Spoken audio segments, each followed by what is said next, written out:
Guys, मैं रौनक कुमार और आज हम पढ़ेंगे साउंड का फिफ्थ पार्ट। तो हमने first part, second part, third part और फोर्थ पार्ट ऑलरेडी अपलोड कर दिया है। आप ऐसा करना, जो मेरा आईडी है स्टडी स्मार्ट, उस पर आप क्लिक करना और उस पर जाकर के आपको सारे पार्ट्स अपलोडेड होंगे, वहाँ पे जाकर के आप पढ़ सकते हैं। This is fifth part of characteristic of sound. Sound can be distinguished. अब इसके देखो कैरेक्टरिस्टिक क्या क्या, मतलब एक टाइप से साउंड जो है, साउंड ध्वनि जो है, उसकी कैरेक्टरिस्टिक के बारे में पूरा बताया गया है। कैसे लाउडनेस है, पिच है, सब कुछ बताया गया है। Sound can be distinguished from each other by three characteristic: loudness, intensity, pitch and quality. The sound को हम डिस्टिंग्विश कर सकते हैं ईच अदर थ्री कैरेक्टरिस्टिक्स में, लाउडनेस में, पिच में और क्वालिटी में। देखो, हमेशा जो लाउडनेस होता है वो इंटेंसिटी होता है, पिच फ्रीक्वेंसी होता है और क्वालिटी टिम्बर होता है।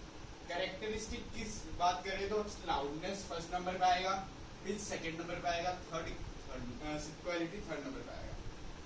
जो कैरेक्टरिस्टिक है साउंड का वो थ्री पार्ट्स में डिवाइडेड है। अगर कोई भी बोले write the characteristic of sound, 2 mark के क्वेश्चन में आ जाता है कि write the characteristic of sound.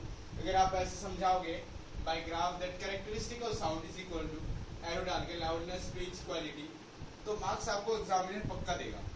ऐसा बात नहीं है कि आपको मार्क्स काट लेगा, पक्का वो आपको एग्जामिनर देगा। और अगर ऐसे बोलेगा कि sound can be distinguished from dash characteristic, तो ये सब आपको लिखना पड़ेगा। ये थ्री कैरेक्टरिस्टिक से किया जाता है: लाउडनेस, इंटेंसिटी। तो यहाँ पे डैश इसलिए देगा कि आपको बताना पड़ेगा कितने कैरेक्टरिस्टिक से डिस्टिंग्विश किया जाता है, कौन कौन से कैरेक्टरिस्टिक से डिस्टिंग्विश किया जाता है, लाउडनेस है, पिच है, क्वालिटी है, इनसे किया जाता है। तो ये आपको बोला जाएगा, ठीक है। The intensity of sound at any point in the amount of sound energy passing per unit time per unit area in a direction perpendicular to the area, its unit is watt, metre square, W metre square. बोला जो intensity है sound का किसी भी points में इन the amount of sound energy जो पास हो रहा है पर यूनिट टाइम और पर यूनिट एरिया में, डायरेक्शन के परपेंडिकुलर एरिया में, तो ये जो इसका यूनिट है वो वॉट होगा या मीटर स्क्वायर होगा, जिसको हम W/मीटर स्क्वायर लिखेंगे शॉर्ट में। The psychological response of the ear to intensity of the sound is called loudness.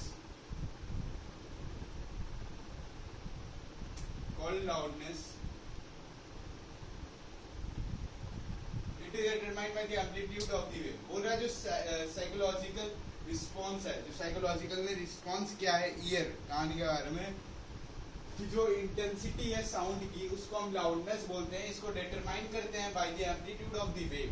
Wave के एम्पलीट्यूड के थ्रू हम इसको करते हैं, through amplitude of the wave. This is I think 3 mark का question.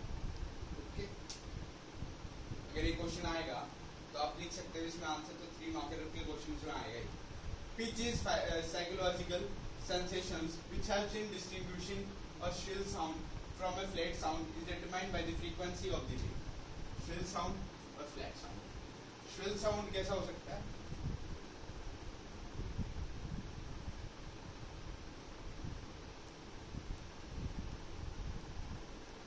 This is shrill sound.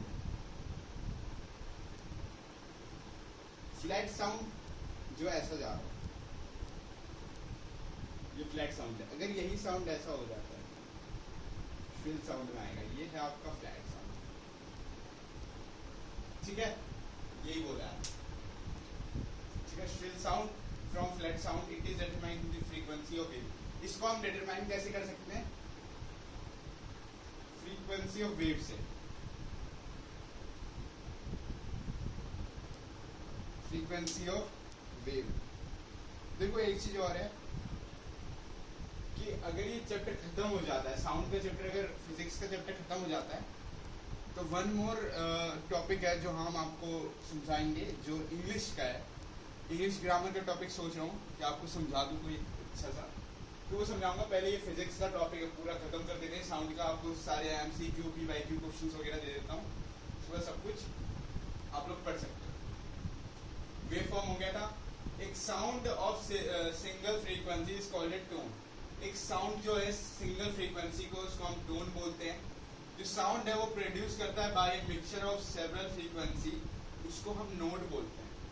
जो sound produce करता है by a mixture of several frequency के मिक्सचर। ठीक है, एक फ्रीक्वेंसी नहीं है, सेवरल मिक्स होते हैं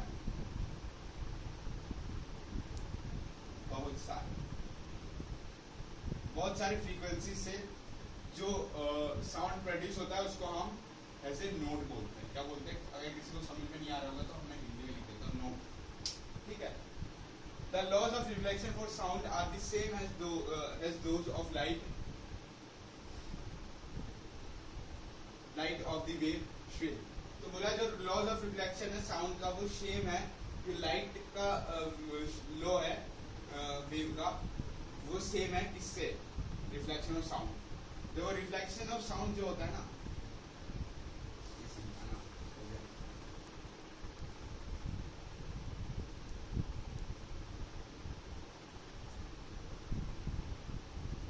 ये किससे है?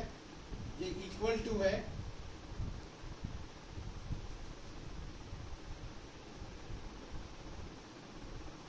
रिफ्लेक्शन ऑफ लाइट से। ठीक है, reflection of sound equal to है रिफ्लेक्शन ऑफ लाइट से। अगर पूछ देगा जो मैं बताता हूं,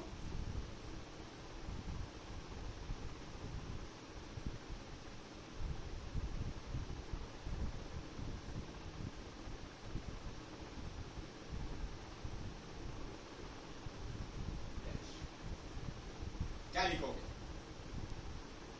क्या लिखोगे? Reflection of sound is equal to reflection of light.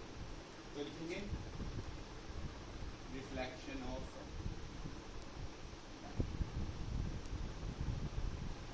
ये दे देगा आपको 1 मार्क में। ठीक है, तो यही था आपका।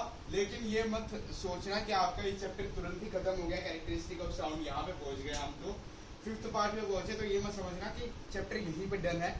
अभी आपके बहुत सारे अभी पार्ट्स बाकी है, करीबन 6-7 अभी 2 या 3 क्लास अभी और लगेगा इस चैप्टर को कंप्लीट करने के लिए। उसके बाद 2 और 3 क्लास होने के बाद उसके बाद मैं एक बुक लेकर आऊँ, उस बुक को आपको दिखाऊंगा। और प्लस उस बुक के क्वेश्चंस एमसीक्यू हो गए, इंपॉर्टेंट क्वेश्चंस हो गए जो आपने क्लास 8 में फुल मार्क्स बुक ली थी उससे थोड़ा सा डिफरेंट है, बट कंटेंट सेम है। जो उसका स्ट्रक्चर था कि एमसीक्यू क्वेश्चंस, फिर very short question, short question, वो सारे क्वेश्चंस उस बुक में दे रखा है।